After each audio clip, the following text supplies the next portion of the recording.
How you going? In this video, we're going to be talking about emotional self-harm.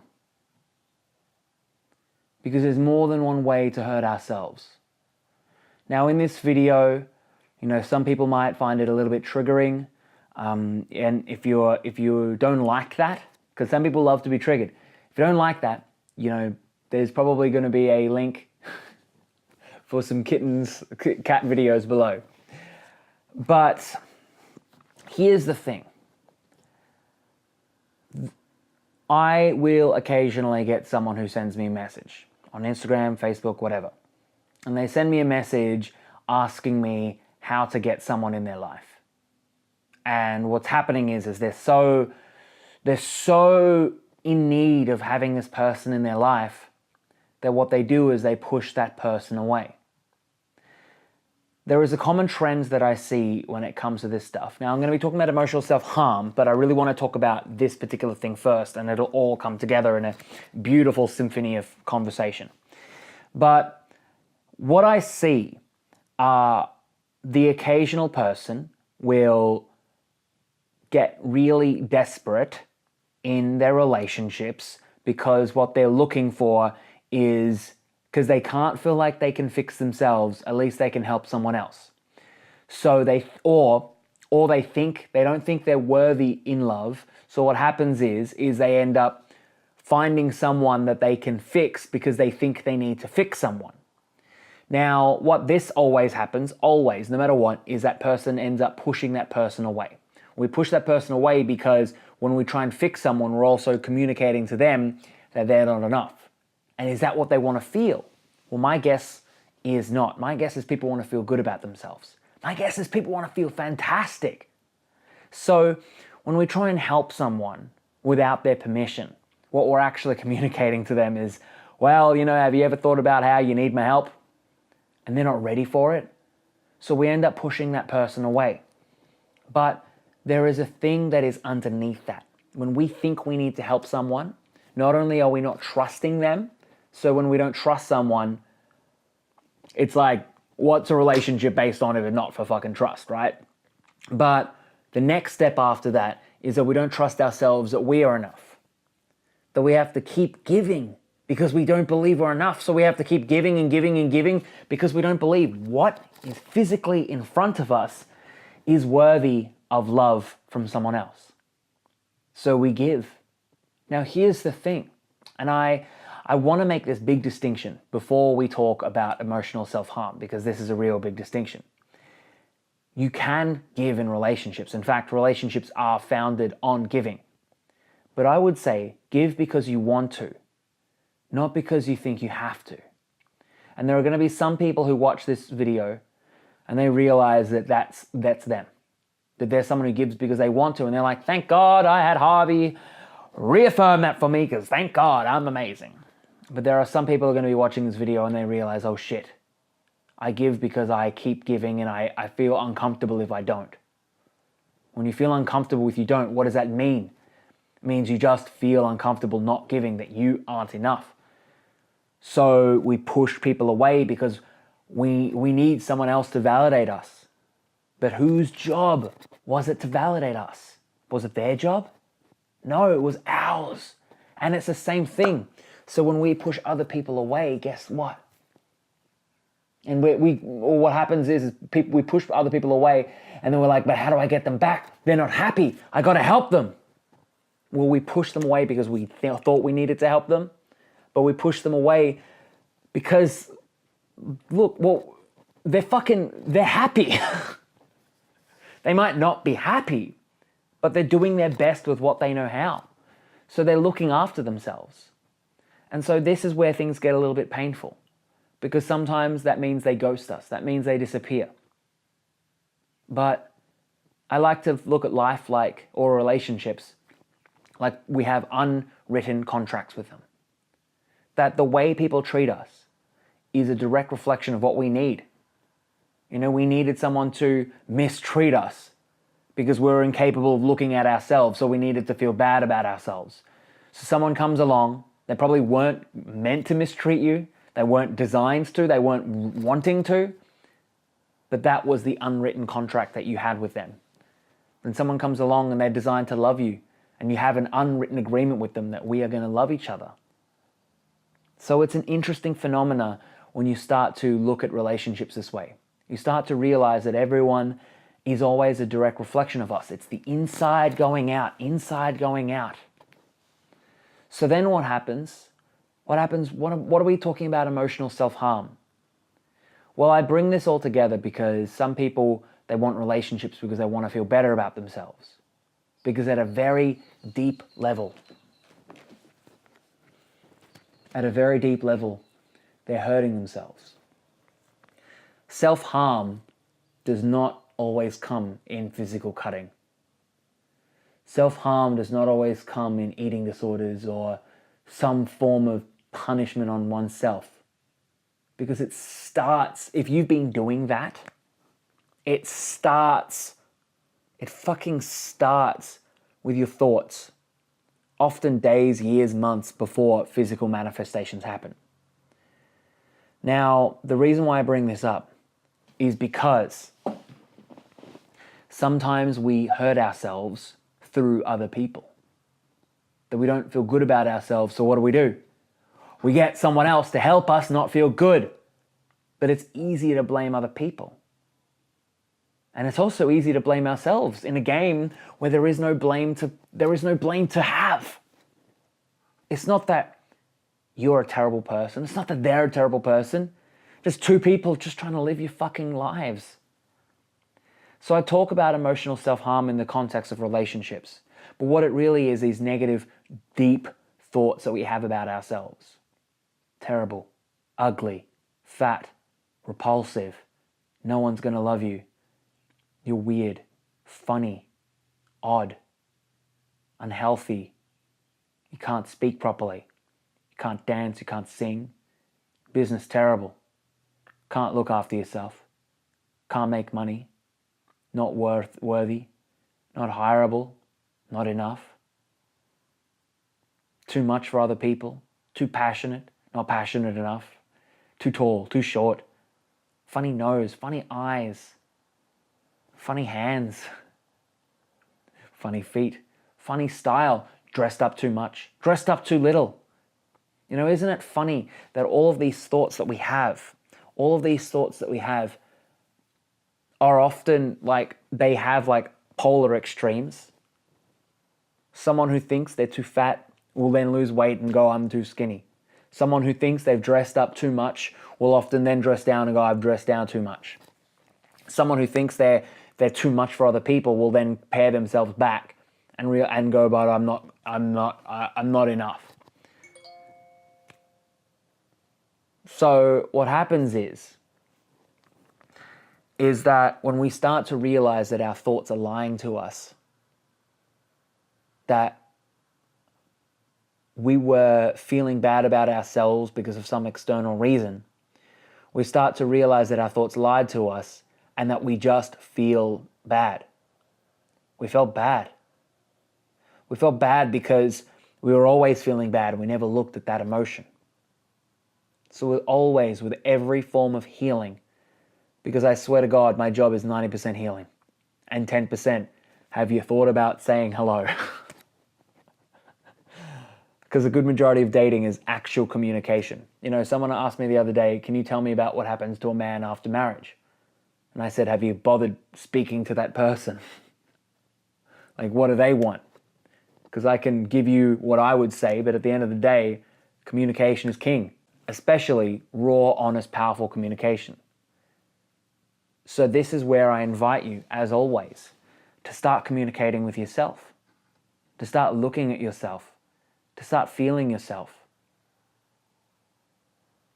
to start loving yourself. But when we say love yourself, we don't mean force yourself to think positive thoughts. Or we don't mean go and give yourself manicure, pedicure, massage, which might be something that you need to do. Sure, go do it. But what we mean by self-love is to look at your emotions and to stop fighting them. Always, Always, always I say that. Because it's the easiest, most powerful thing you can do. Always. So occasionally I speak to someone or I work with someone one-on-one. And I will talk to them.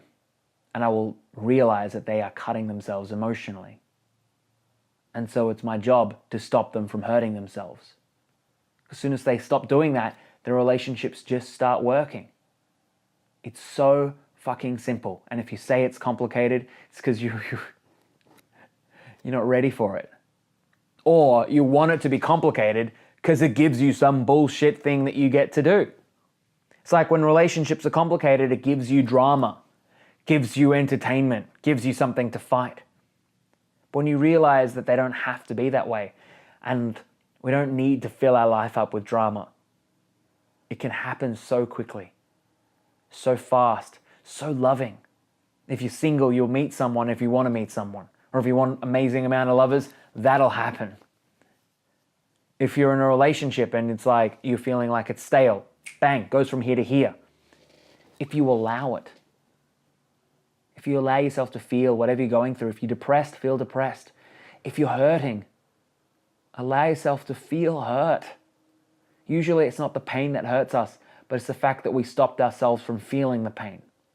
It's the fact that we forced ourselves to think positive, to alter our behavior. And so that's why what I'll do is occasionally I'll produce a video. Send him this text message if you want him to show him your elbow. And, you know, a lot of people get the right idea and some people get the wrong idea. But there is nothing more powerful when it comes to your love life than what we're talking about right now.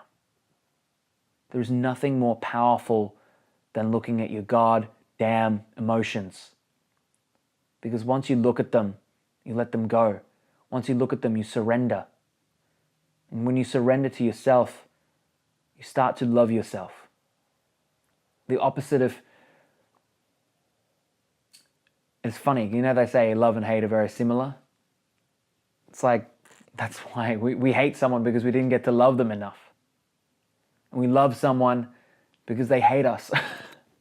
Isn't that funny how that happens? So, what do we do instead? When we've stopped cutting ourselves, what's on the other side? All that is left is high self-esteem, but not pride, not self-esteem like we have to force ourselves to become this. You know, that we have to dress a certain way, look a certain way, talk to ourselves a certain way, feel a certain way to feel good about ourselves. But just, like, it's common knowledge, if that makes sense. A story that happened to me last night. I was playing Dungeons and Dragons with my friends. And at the end, a bunch of them were making fun of me and my character for some reason. If you don't know what Dungeons and Dragons is, just imagine a bunch of nerds playing make-believe fantasy games in their head, and it's fucking fantastic. I've only just started playing end of last year. And they're making fun of me for some reason. I can't even tell why, because I wasn't paying attention to what they were saying, because I was just doing my own thing in the game. And they're making fun of me, and I'm like, all right, cool, whatever. And one of the guys turns around and he's like, I hope you know we've been making fun of you for the past 5 minutes. And I go, great. Like, good for you. Like, I don't give a fuck. And I didn't have to force it on other people. So I share this as an example because even I was surprised. Is that when you let go of stuff, what happens? You don't... It's like, what's left? It's you. And were you born cutting yourself? Were you born feeling bad about yourself? No.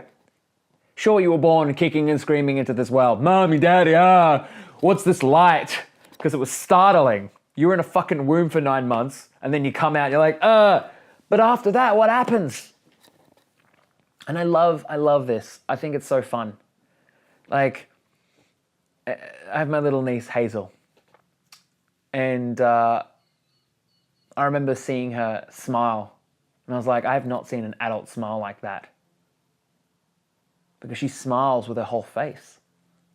Her inner love, inner beauty shares out, but she's not, it's manifested out through so many platforms. But she's not burdened with, oh, but I have to journal every day. Which might be good, but if you think you have to do it to feel good, you're lying to yourself. Oh, but I have to do this thing, I have to earn X money, I have to be loved. She's just happy because she's born that way. And it's the same thing with all of us. We're born happy. We are born amazing. We are born beautiful. We are born brave. And the rest of it is us just telling ourselves bullshit stories. And then we believe them. Then we forget that we had that mental and emotional habit. So those people who are cutting themselves are often cutting themselves for years. But it's such a deep level. They look in the mirror, they don't like themselves. They eat the food, they don't like themselves. They go to their job, they don't like themselves.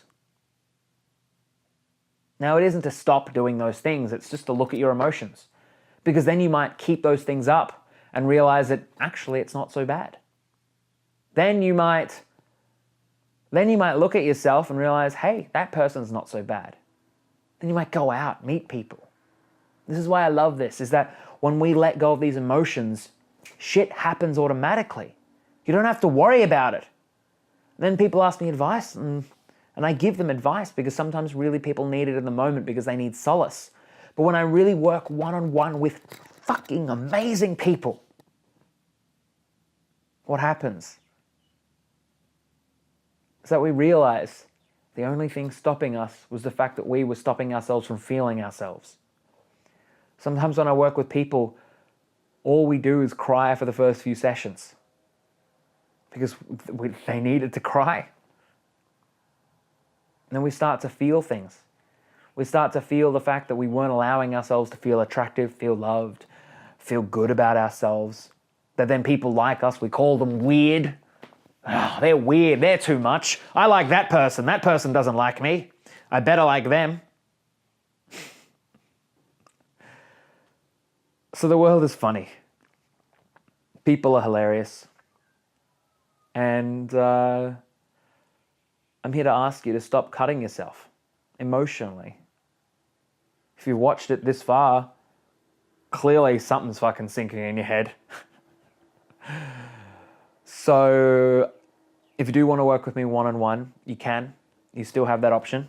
I'm not inundated to the level that I cannot keep up with everyone. When that happens, I'll probably close doors for a little bit. I'm just the kind of guy who has a lot of energy, so I usually get up at 3 o'clock in the morning, go to the gym, work with people, go back to bed, get up at 9, do some more work, this. So, you know, the option is still there. You can get a free call, link is in the description. You know, that's where we're at. And if you did like this video, leave a like, because I like it. I like it when people leave likes. Like, sure, it helps me with the algorithm, but I like it. It's fun. And I love it when you guys comment too. And the comments in the latest videos are really wholesome. I really love it. Comments in my earlier ones are like, yeah, but have you ever thought about how they're idiots?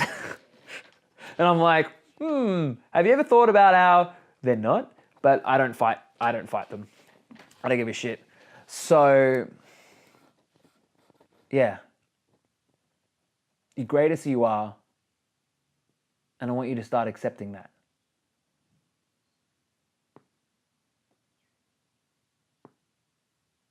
Hit it! That's what I'm talking about. Wait!